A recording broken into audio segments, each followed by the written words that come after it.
Session 6 on the downhill side. 3 more weeks. We'll try to get through divided kingdom stage and the captivity and the return. And if we have some time, we'll get into the intertestamental, the silent years tonight.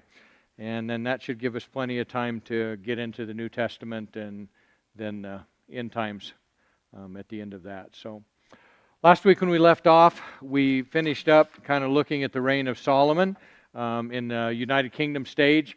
Remember the 3 kings were Saul and David and Solomon. And towards the end of Solomon's reign, the wheels kind of started to come off for him because of lots of wives and concubines and introduction of idolatry into his life. His enemies started to arise.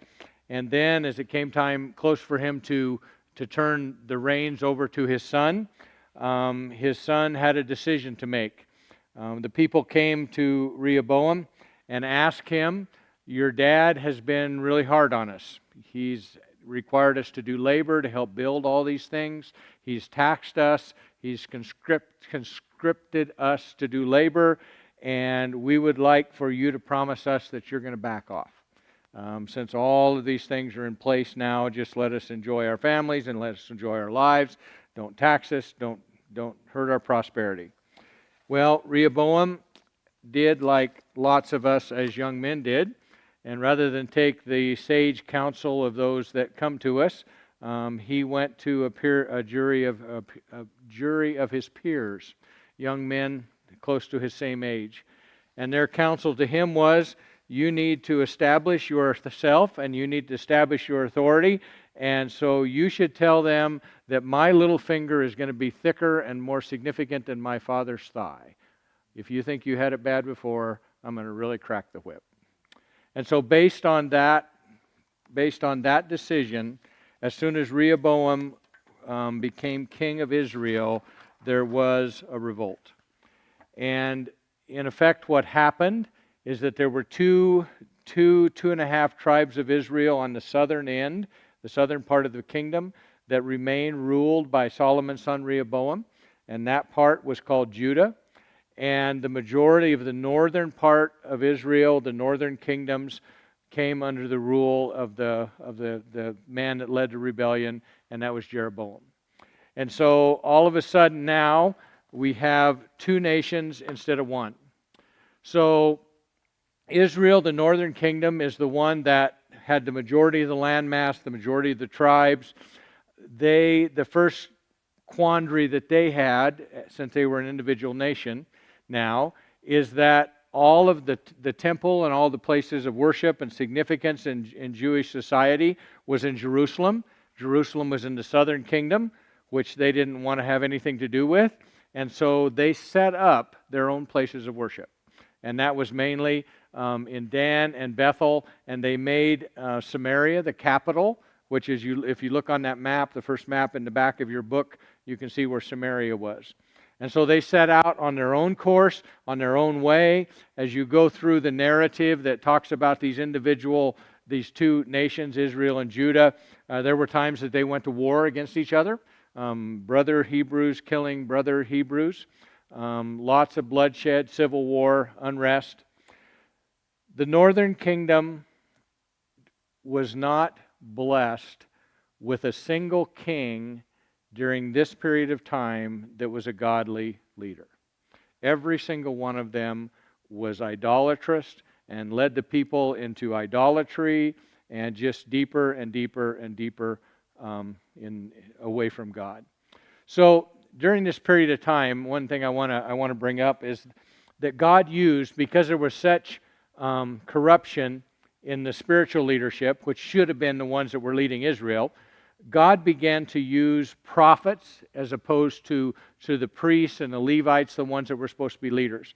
And so it was at this particular period of time, and what we would call, scriptural terms are the prophetic office, or the title of prophet, came into being. And God, in this period of time, kind of in a divided kingdom stage, started to use prophets as His main spokespeople. men that God would call out and give them a message. He would either send them to Israel or to Judah, or he would send them to one of the pagan nations around. The prophet Jonah was actually sent with God's message to Assyria, to the capital city of Nineveh. And so the prophets, as you read through the Old Testament prophetic books, that was something that God began to use during this period of Israel's history because of the corruption in what should have been the religious leaders at that time. And so as you read each of the prophetic books, it's just important to look in a concordance or look at some other place that will tell you the period in which that prophet lived and what circumstances they were in, and also who God sent them to. Because like I said, some of them were sent to Israel, some sent to Judah, some sent to other nations that were around. So, during the period that Israel existed, the northern kingdom, God only sent 2 prophets to them in the 200 years between the time that they broke off from Israel and the time that God judged them. That's the prophet Hosea, and he had 60 years of ministry. And then the prophet Amos was during this period of time. Hosea is kind of an interesting prophet. The thing about Old Testament prophets is that God asked them to do what we would consider outrageous things, just bizarre things in which in the action it proved or it demonstrated a message that God wanted the people to hear. So Hosea, part of the way God used him is God had him marry a prostitute, a known prostitute, a woman of ill repute. And so Hosea married her. Her name was Gomer. I can't imagine what a woman named Gomer would look like. I'll leave that lay. But Gomer, he brought her in, made her his wife. They lived together, but she would periodically go back to her life of sin. And then Hosea would go back and reclaim her from her life of sin, bring her back in, forgive her, restore her. And that process goes on more than one time in the book of Hosea. And the reason God did that is because He wanted to portray to the people of Israel what He had done to the nation of Israel through the years. That He had taken them in, that He had chosen them, that He had made them His chosen people, and yet they had chosen to prostitute themselves and worship idols. And lots of times in the Old Testament, infidelity in the sexual sense is equated with idolatry, because God wants us to have solely our heart and wants us to be faithful to Him. And when we in intimacy worship someone that's not Him, then He likens that to immorality. And so that's the connection that God made in the ministry that Hosea had. So that was his life. His life was a living example for the people of this is what God has done for you time and time and time again. Amos was the other prophet. He had 7 years of ministry, and in the narrative in his book, he pronounced God's judgment on 8 different nations, including the nation of Israel. Prophesied what God was going to do to them. So, no righteous king reigned, about 200 years in between, and in 722 BC, God sent the Assyrians into the northern kingdom of Israel, and they fell captive to the Assyrians. Now, part of that captivity that's significant, and this again is the providence of God, is that when the Assyrians came in and they overtook a nation or overtook a people, their philosophy was they took the people that they had conquered and they moved them to all different parts of the nations that they controlled. The reason being because they knew that if they took a few here and a few there and a few there and a few there, that there would be no possibility geographically or politically that they could come back together and reunite for a revolt. So that's the way the Assyrians conquered people. And so when the northern tribes fell to the hands of the Assyrians, they basically were dispersed throughout all of the area that Assyria controlled. If you want to take a minute and turn back in the back of your book, I have a map that shows, it's D. And it shows the extent of what the Assyrian Empire was at its peak, at the time that they would have conquered the northern kingdom of Israel. And so they controlled down into Egypt, clear back up into modern-day Turkey, back over into Babylon, modern-day Iraq, Iran, over into that area. And so they would have taken the children of Israel and they would have scattered them apart across all the different parts of the regions that they controlled at that time. And so when you hear people talking about the lost tribes of Israel, that's the historical event that they're talking about, that those tribes were dispersed. Now, were they quote-unquote lost? No, they weren't lost, because the Hebrew people are really good about maintaining genealogy records and knowing who their families were. And so they were lost to history, but they weren't lost in terms of that God didn't know where they were or they didn't know who they were. They just kind of disappeared. They were scattered. So they fell to the hand of the Assyrians, and that was 722 BC. All right. During the same period of time, the southern kingdom of Judah was the continuation of the promise that God made to David that he would always have someone from his lineage on the throne. And so Judah became the mechanism or the nation by which the Davidic promise was going to be fulfilled. Judah, during the period of time before God took them or allowed them to fall into judgment, they had a mixture of good and bad kings. If I remember right, there was, I don't know why I didn't put that number in there. I thought I had that in my other one. Somewhere around 20 kings, of which 6 or 7 of them were godly kings. Josiah, Hezekiah, names that you would recognize just because they were godly kings. And so as you look through Judah's history, and that's why they lasted a little bit longer before God sent judgment to them, they would go along and have an idolatrous king for a period of time, and then a righteous king that sought God and wanted the kingdom to be faithful to God would come to the throne, and he would enact reformations, and he would tear down the places of idol worship and just basically send a revival in the land, and that would typically remain as long as he was king. And then after he passed from the scene, most often the nation would fall right back into its idolatrous roots. So, throughout the period of Judah's history, there were numerous prophets that God sent to them. And it's interesting, God sent more prophets to them, and there were more righteous kings in their history. And so there was some positive effect. So the prophets that were to Judah during this particular period of time, Joel was one of them. Isaiah, the longest prophetic book in the Old Testament. Micah, Zephaniah, Habakkuk, and Jeremiah. All were prophets to Israel during that period of time. And then there were others, as I mentioned earlier, that were prophets that lived during this period of time, but God sent them with a message to someone else. Jonah, he sent to Nineveh, which was the capital of Assyria.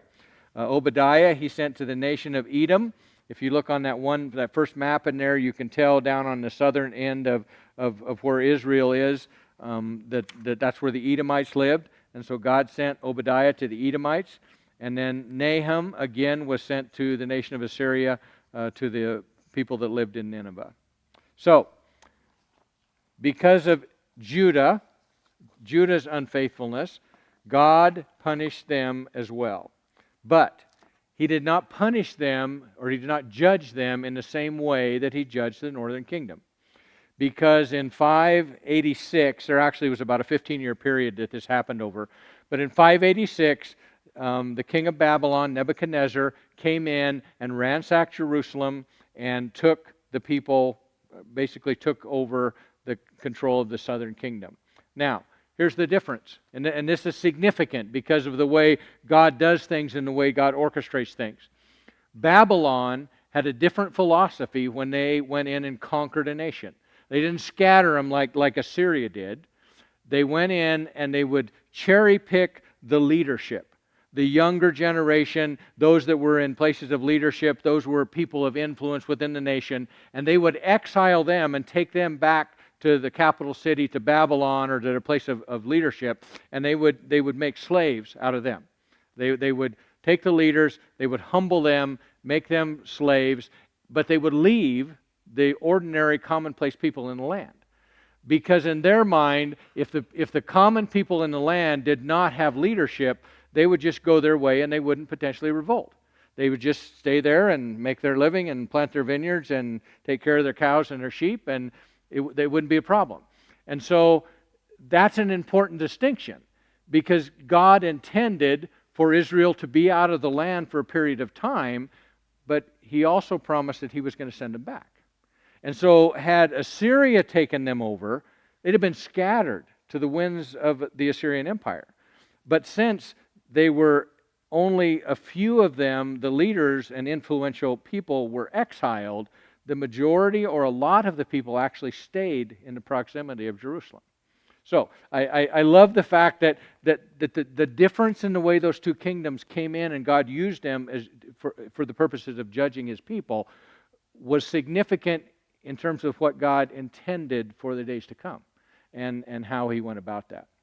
All right, so 586 BC, they fell to the hands of Nebuchadnezzar, and they were taken into captivity in Babylon, and they were out of the land for 70 years. So that takes us into the next stage, which is the captivity stage. And we just got done going through this on Sunday mornings not very long ago, so hopefully some of this will ring true to you. So during this period of time, Judah was now considered the nation of Israel. And so the northern tribes that were originally Israel were scattered, and so Judah became the remnants of the nation of Israel. And so that's kind of confusing in terms of names, but from this point on, since the northern tribes were scattered, Judah became, quote-unquote, Israel, the nation of Israel. So 70 years that God told them that they were going to be outside of the land. And just as we find true throughout the rest of Scripture, God had a reason. 70 years was not an arbitrary number. It wasn't just something that God dreamed up and said, it seems like a reasonable time.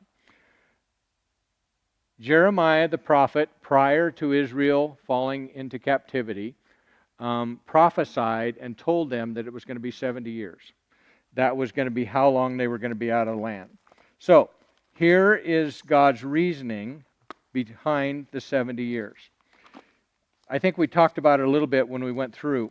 But as part of the law that God gave to Moses, in Leviticus chapter 25, verses 1 through 5, God had a specific way that He wanted the land managed, in terms of, in the same way that Israel was to work for 6 days and the seventh day was to be a day of rest, God wanted them to plant and harvest for 6 years, and then the seventh year was to be a year of rest.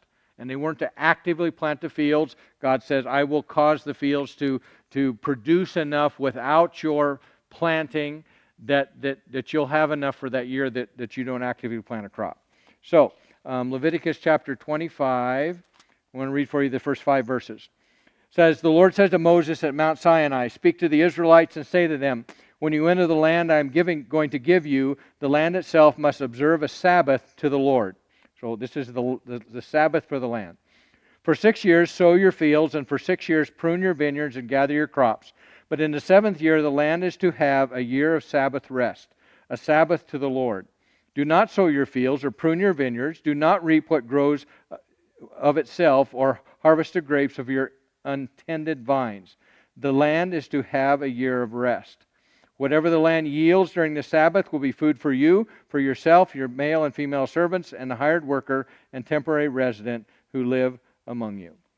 So, God said, 1 year out of 7 is mine. I want you to let the land rest. That's going to demonstrate your faith in me, that I can take care of you when you're not actively planting and tending the vineyards and the livestock and all that. That's my year. So, for 490 years, Israel did not do that. They did not take a seventh year Sabbath rest for the land.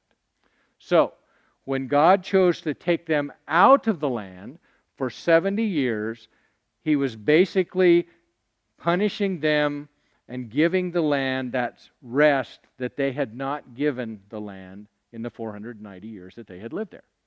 So that's the purpose in the 70 years.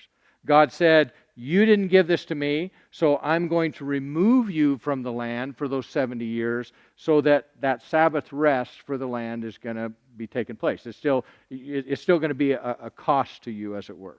So that's the purpose of the 70 years. So during this captivity stage, we find stories in Ezekiel and Daniel of some of the young, influential leaders that were in Israel that were carried into captivity in Babylon. That's exactly what the Babylonians did. Ezekiel was one of those. He was deported to Babylon in 597 BC. I'm trying to remember. It runs my mind that the first attack of Nebuchadnezzar was like 605, somewhere in there, and then 597, and then the final time in which he ransacked the city and tore down the walls of the temple and stole the gold out of the temple and took it back to Babylon. That was 586 BC. So it was in that period of time. So Ezekiel was one of those ones that was deported to Babylon in would have been the middle siege, 597 BC. God called him to be his mouthpiece or to speak before him. Ezekiel is a really good example of the way that God used the Old Testament prophets. Within his book, there are visions. There's pictures that God gives him in dreams and in other ways in which it gives him messages of things that he's to relate to the people of Israel about his intentions and his purposes. One of those visions, probably most familiar of all of those, is in chapter 37, in which he sees the valley of dry bones, just a bunch of skeletons and dry bones laying in a valley, and a wind blows over that, and the bones come together, and sinew comes on the bones and skin, and they become, once again, a living army. And most prophets believe, or most scholars believe, that was fulfilled when the nation of Israel became a nation in 1948. That God took that which appeared to be dead and He caused it to be alive, and the nation came back into existence. So that's Ezekiel chapter 37. And then 40 through 48 is his vision that God gave him about the restoration of the temple. And this is the temple in end times, in the last age. So visions, one of the ways that God used prophets. Another thing that He did was God would use prophets to do what's called symbolic acts. And I want to read one of these for you, because as you're reading through the prophets, you'll run across these and they'll seem a little bizarre, but it also tells me that a prophet was sold out to God. I mean, he was willing to do whatever God asked him to do, no matter how silly or foolish it seemed for him. Let's see. Ezekiel chapter 5. I couldn't remember what book it was. And this is just a simple example. There are much more dramatic ones that God asked him to do. Ezekiel chapter 5, verses 1 through 4. All right. Now, you son of man, that's the way God addressed Ezekiel through much of this book. Now, son of man, take a sharp sword and use it as a barber's razor to shave your head and your beard. Then take a set of scales and divide up the hair. When the days of your siege come to an end, burn a third of the hair inside the city. Take a third and strike it with the sword all around the city, and scatter a third to the wind. For I will pursue them with a drawn sword. But take a few hairs and tuck them away in the fold of your garment. Again, take a few of these and throw them into the fire and burn them up. A fire will spread from there to all Israel. So God says, judgment is coming. And the way that I want you to portray to the people what this judgment is going to be like is what's going to happen to these various pieces or portions of the hair that you shave off your head. Isaiah, God asked him to lay on his side outside of a city for weeks, and then switch sides and lay on his other side for weeks, so that as people went by, they would see him and he would have opportunity to tell them what God had told him to say. Isaiah also, his two children, God told him the names that He wanted him to give his children. Maher-Shalal-Hash-Baz, if I remember right, was one of his kids' names. And that had a specific message that God wanted to give the children of Israel. And so throughout the Old Testament prophetic books, we see these symbolic acts that God asked them to do something in order to demonstrate a message. In the book of Ezekiel, there's 12 of these kinds of things. And then lastly, Ezekiel, several times, 6 times in his book, God gives him parables to share. Stories that make a specific point or bring about a message that God gives.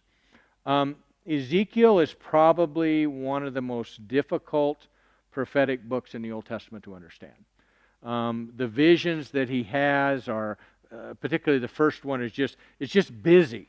I mean, there's spinning wheels and wheels within wheels and just all kinds of stuff. And so Ezekiel is challenging. And so don't be afraid to read it, but also don't be surprised if it doesn't make sense the first time through. But lots of prophecy. Daniel is one of the other prophets during the period of captivity. Daniel was deported to Babylon in 605 BC, so he was one of the first group that was taken to Babylon. Daniel is an interesting character because he actually he went into captivity under King Nebuchadnezzar, and then he stayed in a position of power and influence throughout Nebuchadnezzar's reign, clear through the reign of Belshazzar, which was Nebuchadnezzar's grandson. And then he also stayed on after Persia took over and conquered Babylon. He stayed on for a period of time and was a person of influence in the nation of Persia. So God used him through a change in empires, which most of the time those influential people, when a new king or a new empire came to town, those people were all put to death. But Daniel, God allowed him to survive through all those. He was faithful to God through all of it.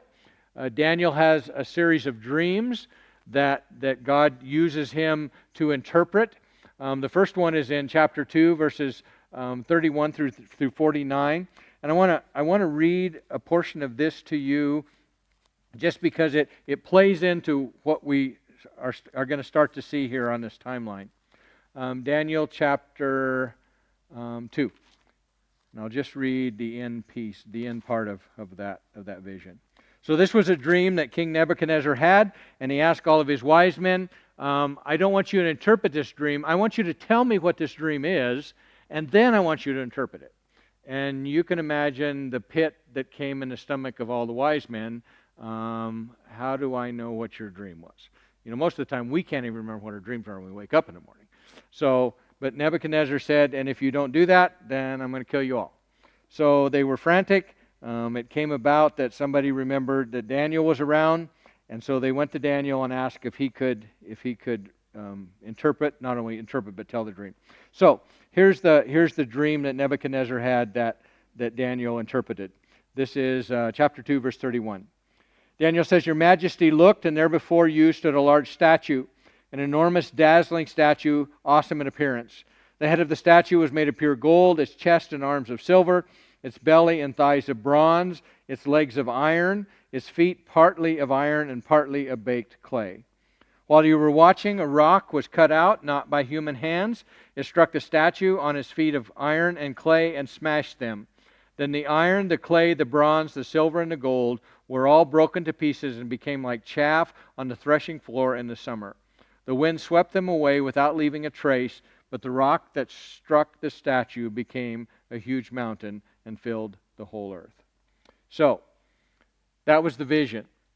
The interpretation of that vision was that God had given King Nebuchadnezzar a vision of the nations that were going to follow him, including him. The head of gold, of pure gold, was the nation of Babylon, the first world empire from Babylon on. The second was Persia. And the third was Greece. And the fourth was Rome. 4 world empires. And if you get a chance, I have those marked up here because it's really interesting to me to see how each one of those rose in in geographical ownership as well as influence until the time you get to the Roman Empire, and that covers almost the entire center part of that map, and that's when Jesus came. So this was God beginning to reveal His plan for how He was going to orchestrate the leadership and the nations of the world to prepare the world for the time that Jesus was going to come. And it's fascinating if you have time to read or to study. The gold, the Nebuchadnezzar being the head of gold, he was the strongest, most dignified leader, as was the nation of Babylon. The next one, it's chest and arms of silver. Not as valuable, not as dignified as what Babylon was. But the chest and arms, of course, you had two arms. The Persian Empire was made up of Medes and Persians. They call it the Medo-Persian Empire. So that's the two arms and the chest. Then the next part was the, let me find it here, belly and thighs of bronze. Again, a step down in the value of the metal, but also a step up in the way, in the power and might. And that is significant of the nation of Greece, if you're familiar at all with that history. Alexander the Great came to power, and within the course of 3 years, he swept the entire world and took over the entire known world at that time. 3 years. And so that's symbolic. Of course, the thighs are the most powerful muscle in the body that make us able to run fast and react. And so there again, and even in this vision, it gives a picture of a lot more than just the nation that it's talking about. And then finally, the last was the legs of iron and feet partly of iron and partly of baked clay. Iron is symbolic of just the sheer might and cruelty of the Roman Empire. And the fact that it was iron mixed with clay. The Roman Empire was held together by just the fierceness and just abject fear because of the might of the Roman legions and the Roman army. And that's what held all of these different people groups together, was just they lived in fear of the Roman Empire. But yet there was a fragileness about that empire because it was blended. It was so many different nations and cultures and people, and so you have iron, very hard, mixed with clay, easily broken. So that's the picture of that vision. All right? So another, the story of Shadrach, Meshach, and Abednego. These were 3 young men that were also taken into captivity during Daniel's time in the fiery furnace, having to make a stand for God. Another dream in chapter 4. Chapter 5. Significant event, handwriting on the wall. The period in which Belshazzar, was the grandson of Nebuchadnezzar, was on the throne. He was having a big party, most likely an orgy involved in the party, and a hand came and wrote on the wall of the room that they were gathered in. And of course, all kinds of fear ensued. Daniel was called in, interpreted the dream. Let's see, mene, tekel, upharsin was the words that were written on the wall. And those mean you have been weighed in the balance and found deficient or found wanting. Interestingly, the way history unfolds, as that handwriting was on the wall and King Belshazzar and his nobles were observing that, literally the Persian army was coming under the wall in an open channel of the river to take over the city that very night. And so when it says in Daniel, when Daniel tells King Belshazzar, this very night your kingdom will be taken from you, that very night his kingdom was taken from him. And the Persians became the world power for a period of time. All right? Then Daniel in the lion's den, chapter 6. Daniel's visions of the nation in chapter 7. And here again, this is just a fascinating word picture of these same 4 empires. Babylon and Persia and Greece and Rome. Let me take just a minute and read this for you, just to give you a picture of this. I want to give you just enough that it starts a hunger, but not enough that we take too much time. All right, 4 beasts. This is a dream that Daniel had. In my vision at night, this is Daniel chapter 7, verse 2. In my vision at night, I looked up, and there before me were the four winds of heaven, churning up the great sea. Four great beasts, each different from the other, came out of the sea. All right. In prophetic language, whenever it's talking about the sea, it's talking about the sea of humanity, the peoples of the world. And so Psalm 46, it talks about the sea roaring and quaking, and that we got to be still and know that know that I am God. It's talking about the sea of humanity and this constant churning within the peoples of the earth. All right, so out of the sea, out of the great sea, these four beasts came up. The first, verse 4, was like a lion, and it had the wings of an eagle. I watched until its wings were torn off, and it was lifted up from the ground so that it stood on 2 feet like a human being, and the mind of a human was given to it. And there before me was a second beast, and it looked like a bear. It was raised up on one of its sides, and it had 3 ribs in its mouth. It had 3 ribs in its mouth between its teeth, and it was told, "Get up and eat your fill of flesh." After that I looked up, and there before me was another beast, one that looked like a leopard, and on its back it had 4 wings like those of a bird. This beast had 4 heads and was given authority to rule. And after that, in my vision at night, I looked, and there before me was a 4th beast, terrifying and frightening and very powerful. Had large iron teeth. It crushed and devoured its victims and trampled underfoot whatever was left. It was different from all of the former beasts, and it had 10 horns. Okay, I'm going to stop there because the rest of it talks more about prophecy within the Roman Empire. So, 4 beasts. The first one, like that of a lion.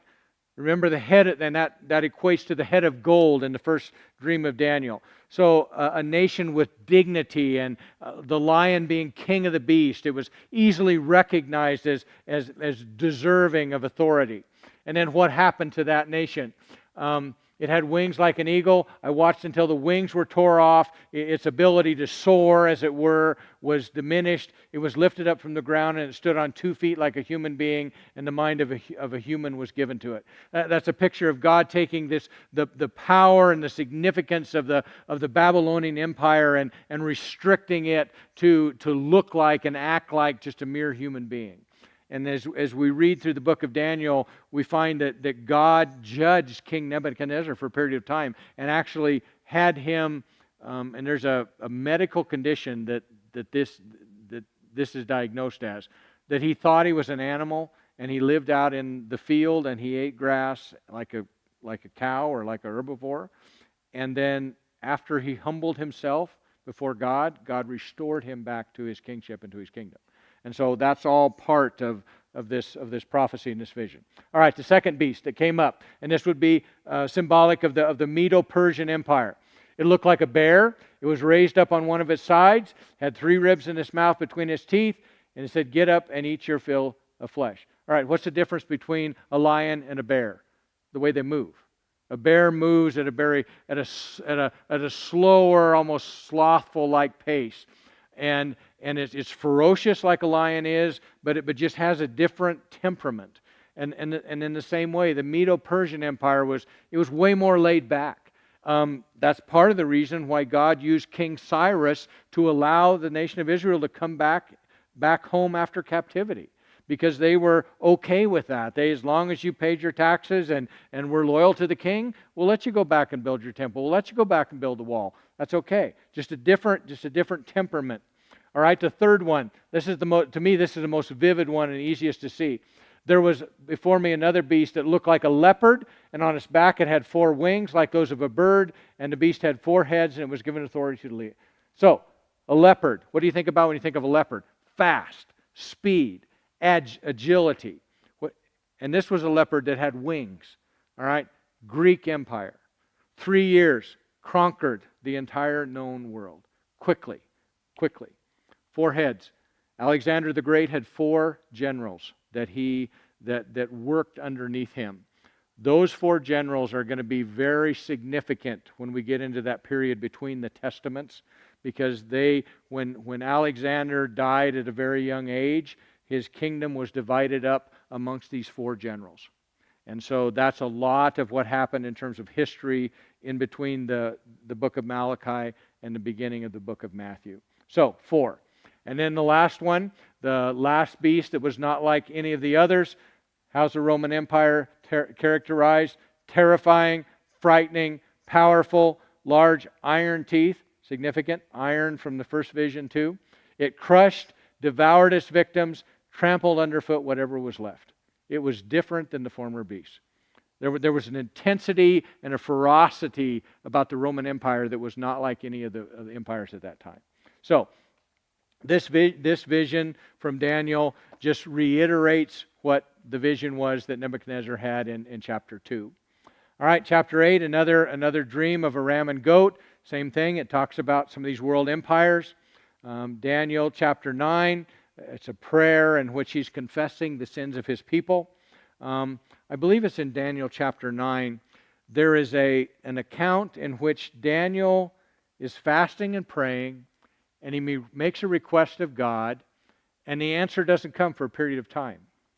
And when the messenger from God, one of the angels from God, brings him the answer, he tells him, God sent me as soon as you prayed, but I was held up in the spirit world by the ruler of Persia, the spiritual ruler of Persia, for a period, I can't remember whether it was 21 days or it was a period of time.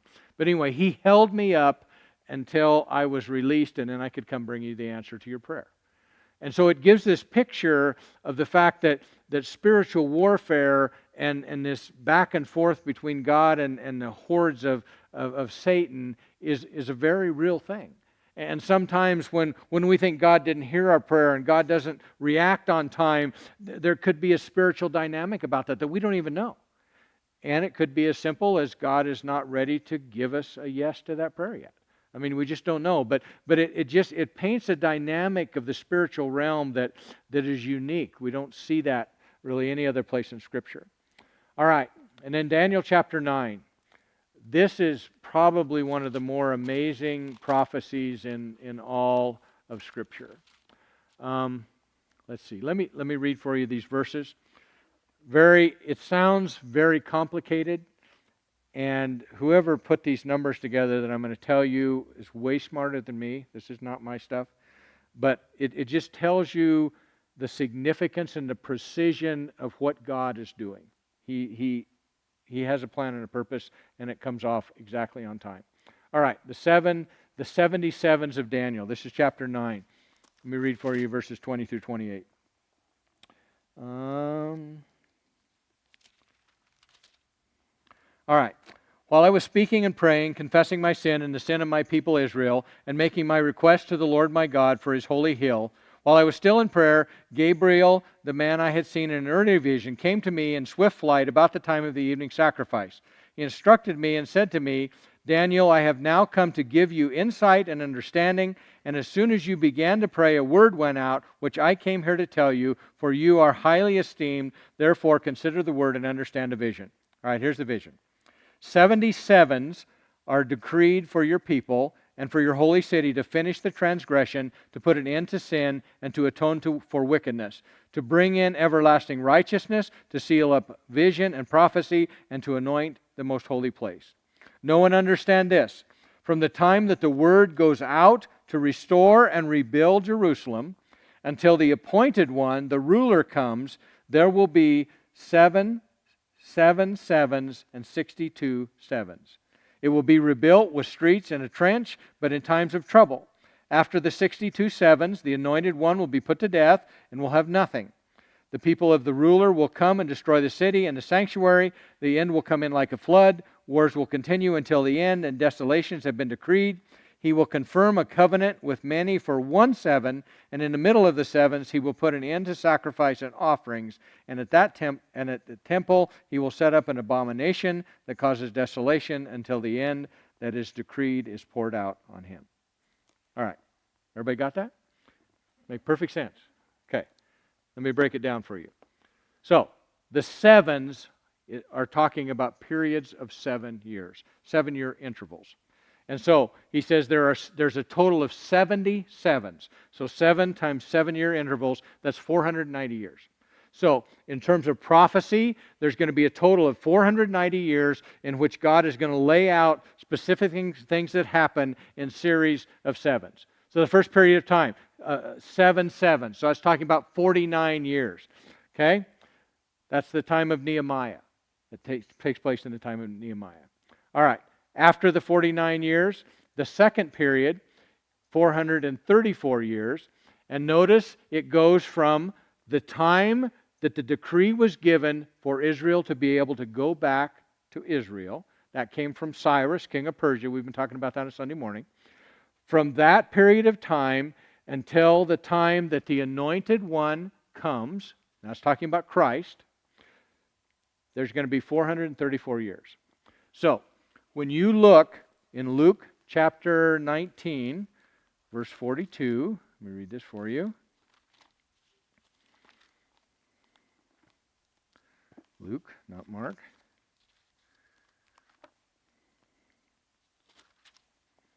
Okay, Luke chapter 19, verse 42. This is Jesus coming into Jerusalem, his triumphal entry. It says, as he approached Jerusalem, this is verse 41, and saw the city, he wept over it and said, if that's you, if even you had known on this day what would bring you peace, but now it is hidden from your eyes. That is Jesus speaking the fact that on this day, the end of this second period of 434 years is completed. If you go back historically and you mark the day that Cyrus issued a decree that Zerubbabel could take the people back to Israel, and you count 434 years forward, it is the day of the triumphal entry of Christ into Jerusalem. Exactly today. You don't think God has all these things orchestrated? Okay, so that happens. And then the third period, and this is part of the reason why prophecy is so hard to understand, and I don't think God wants us to know the whole picture. I think He wants us to know enough to know how to live circumspectly and live expectantly and know that this is all going to take place. The third period, the last 7, is the period of the tribulation. And so you have basically a pause in biblical time between the time of Christ's triumphant entry and the time that the tribulation begins. We don't know exactly how long that is. But there's going to be one final 7-year period, and that's going to be the tribulation. And it gives a description of what that's going to be. It's going to be divided into two 3.5-year periods, and one half is going to be different from the other. When we get into end time stuff, we'll talk more about what that's going to look like. But I just, to me, I find that so fascinating that God could give Daniel a vision and a time period, and then over the next 500 years, those things play out to the day of exactly what he said would happen and the exact time that would happen. Things that only God can do. And then Daniel chapter 11 and 12, it talks about more visions of the end time. It's interesting, and why I have no idea why this is, but the period in which Israel was out of the land, the period that they were basically being judged by God, is the period of the most prolific end times prophecies that are given in all of the Old Testament, in between Daniel and Ezekiel. Pictures of what God's going to do in the next few years and in the next centuries and in the end times. God just wanted to reveal Himself during that particular period of time. And He very much did that. Let's see how we're doing on time. Got a few minutes. One other thing that I want to mention about Daniel. Providence of God. God putting things in place before the time that they're needed to be in place in order to accomplish His purpose. So Daniel went to Babylon, served in Babylon. We're told in that narrative that he became the leader of the wise men of the nation of Babylon. Okay, so what did that mean? Well, wise men were astrologers. They studied the stars, they studied the constellations, they studied the movement of the heavenly bodies. I've talked about before that I believe that there's much more that God reveals in the heavens than what we certainly have an understanding of. But that was a study. That was because they didn't have clocks per se, and they they studied seasons and changing things, all based on their observance in the sky. All right. So God puts Daniel in captivity, is head of the wise men during the period that he's in Babylon. Okay. There was, history books tell us, the Bible doesn't tell us this, but history books tell us that there was a school or a following of wise men that remained within Babylon that followed the teachings and what Daniel had taught them while he was there and was influential for them. Okay, fast forward 600 years. On the night that Christ was born, there were wise men that appeared from the east who were watching the star, and they came to the place where it stood over the child's house. Okay. A lot of Bible scholars believe that those men from the east, which would have been most likely Babylon, that particular area of the world, modern-day Iraq, that those wise men most likely were influenced by the teaching of Daniel as he demonstrated for them what to look for as far as the coming of the Messiah. Now, how amazing is that? That God would put one person of influence so that centuries later, most likely, we don't even know that the Magi were God worshipers. We just know that they were star followers. That they would arrive to worship the newborn King. Just the providence of God. Amazing. All right. So, the return stage. We're talking about this on Sunday morning, so I don't think we have to have a lot of review. But after the 70 years were over, through a series of decrees, beginning with King Cyrus, the king of Persia, later Artaxerxes, there was a series of returns. The first one was Zerubbabel was the leader. They rebuilt the altar. The temple took 20-some years. Then there was a 50-year gap in there in which the book of Esther happened. Meanwhile, back in Persia, and there again, the things that happened in Persia surrounding Queen Esther was God's providence to prepare the king that was going to be on scene when it was time for Ezra and Nehemiah to return. So, God moving the hands of the leadership. So, 50 years after the temple and the altar were finished, Ezra came, and he was to be a spiritual leader or the spiritual rebuilder of the nation. He arrived back in 455, and then 10 years later, Nehemiah came back. His goal, his mission was to complete the wall. He was much more efficient about that than they were about rebuilding the temple. 52 days.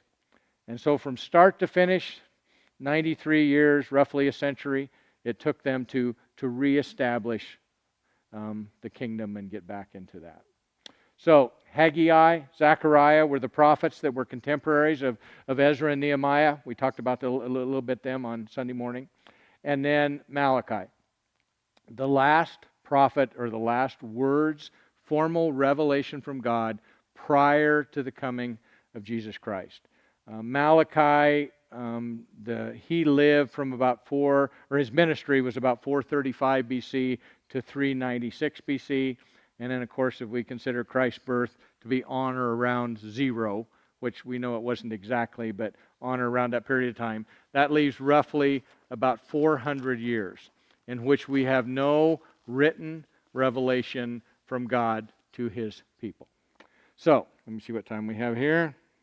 All right, I'm going to start this. All right, the 10th stage is called the silent stage. In our Bibles, we don't have anything written during this period of time. In the Catholic Bible and some other denominational Bibles, they will include a section called the Apocrypha. And much of the history of this intertestamental period, the silent years, is found in the Apocrypha. 1st and 2nd and 3rd and 4th Maccabees, and there's just several historical books that kind of they're similar in their content and writing to like 1st and 2nd Kings, 1st and 2nd Chronicles that talk about the period of the kings in Israel. So there's and let me say this: the Apocrypha is not considered part of the Word of God, that in that the entire church accepted it as being inspired. But it is useful if it's viewed from the point of being a historical book, that it can tell us about history. We can't take theological concepts or terms from it, but we can learn about history. Probably one of the most well-known books that we learn a lot about the history that the Bible doesn't tell us about is the writings of Josephus. He was a Jewish historian that wrote down a lot of the details and the things in between the lines that we don't have in our Bible. And there again, Josephus is not inspired Word of God, but it's history. It's Jewish history that is beneficial to help us fill in the gaps in all these things that are happening. So, between the Old and the New Testament, 400 years, no written revelation from God, but God was at work preparing for Jesus' birth.